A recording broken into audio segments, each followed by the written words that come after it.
My name is Emily, and I'm 38 years old. I've always been quite independent, working hard to build a stable life for myself. When my parents passed away, they left me their house and a small inheritance. Losing them was one of the hardest things I've been through, but inheriting their home felt like a way to hold on to them. This house was filled with memories and became my place of peace. I moved in with my husband, Mark, and our young son. Things were going smoothly, but soon after, my in-laws, Carol and Jim, decided to stay with us. At first, they said it would just be for a short while. But weeks turned into months, and they settled in as if they were planning to stay forever. As they got more comfortable, they started treating my home as their own. Carol began rearranging furniture, making changes without asking, and slowly, it didn't feel like my house anymore. It was hard, but I tried to keep the peace for the sake of my family. Then, one day, Carol sat me down with a serious look on her face. "Emily," she said, "you should transfer the rest of your inheritance into an account for your son's future." I was surprised by her demand. It felt like she was telling me what to do with my own inheritance. I calmly told her no. This was my parents' legacy, something they left for me, and I had my own plans to support my family's future. But Carol didn't take my refusal well. She glared at me and warned that if I didn't listen, she would make sure I regretted it. I could feel the tension rising, but I knew I couldn't give in. This was my home, my inheritance, and my life. After my refusal to hand over my inheritance, things took a sharp turn. Carol made it her mission to make me feel uncomfortable in my own home. She would often throw subtle remarks, implying that I was selfish for keeping the inheritance to myself. She'd say things like, "It's a shame you don't care about your son's future," or, "A true family always shares their blessings." It stung, but I kept my cool, trying not to let her words get to me. My husband, Mark, started to act differently too. It seemed that Carol's words were affecting him, and he began asking why I was so set on keeping everything in my name. He tried to persuade me, saying that it was just a gesture for our son's future and that it's not a big deal to put some funds aside. I could tell he was under his mother's influence, and it felt like he wasn't standing by me anymore. One evening, the situation reached a breaking point. Carol cornered me in the kitchen while I was cooking dinner. "Emily, it's time you realize that a real family puts their children first. If you don't transfer the rest of your inheritance, then maybe it's best if you and Mark separate. Divorce might be what's needed here if you can't understand what's right for this family." I felt a surge of anger and hurt. Divorce? Over my inheritance? The threat felt extreme, like an unfair attack meant to scare me into submission. But I wasn't about to let Carol control my life. I looked her in the eyes and said firmly, "I won't let anyone bully me into giving up what my parents left for me. This inheritance is for my family's future, and I'll decide how it's used." The tension was unbearable. I could feel Carol's glare, filled with anger and frustration. She stormed out of the kitchen, and I knew this was far from over. The days that followed were filled with silent treatments, cold stares, and whispers between Carol and Mark that ended whenever I entered the room. I couldn't keep living like this, with my every decision under attack. So I began to think of a way out. The idea of selling the house crossed my mind. It was a bold move, but maybe it was time to break free from the pressure and start fresh somewhere else. I kept this plan to myself, knowing it would upset them if they knew, but I was determined to take back control of my life.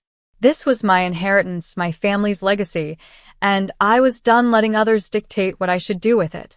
I felt a new strength rising within me, a resolve to stand up for myself, no matter the cost. After days of quietly planning, I made the decision. I would sell the house and move away. I knew it was the only way to regain control of my life, free from the constant pressure and manipulation that had taken over my home. I contacted a real estate agent, kept things discreet, and began the process without informing anyone. As I moved forward, I started preparing myself mentally for the changes ahead. This was my home, filled with memories of my parents, but I knew they would want me to be happy, not trapped. Selling it felt like the only way to preserve my peace. One afternoon, as I was organizing some paperwork in my room, Mark walked in and saw the for sale sign I had brought in from the car. His face immediately filled with confusion, then anger. Emily, what's going on? Are you selling the house? He demanded, his voice rising. I took a deep breath and looked him in the eye. Yes, Mark. I'm selling the house. I can't live like this anymore, with your mother dictating what I should do with my inheritance. This house was meant to give us security, not to be a constant source of conflict. He was shocked and tried to convince me to reconsider. He even called his mother in, who, upon hearing the news, was furious. You're throwing away your son's future, she screamed. How could you be so selfish, Emily? But I wasn't backing down. I calmly replied, this is what's best for my family and me.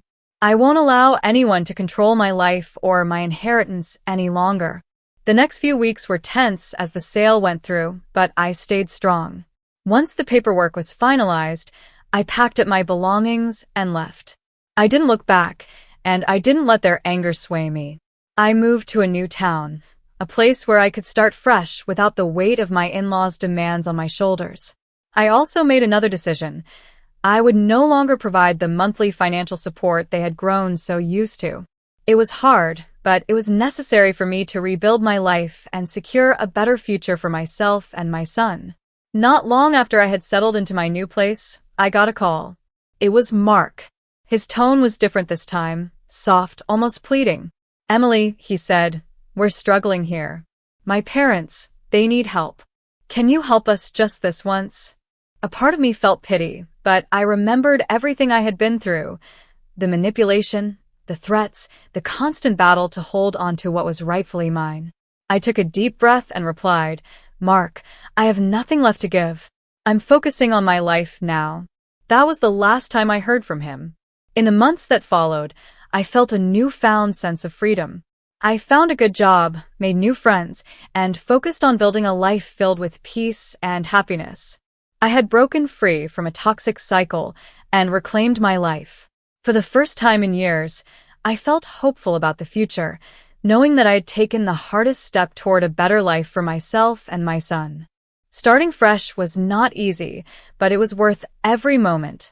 In my new town, far from the suffocating control of my in-laws, I felt a freedom I hadn't experienced in years. I rented a small but cozy apartment for myself and my son, and every day felt like a step toward a life that was finally mine.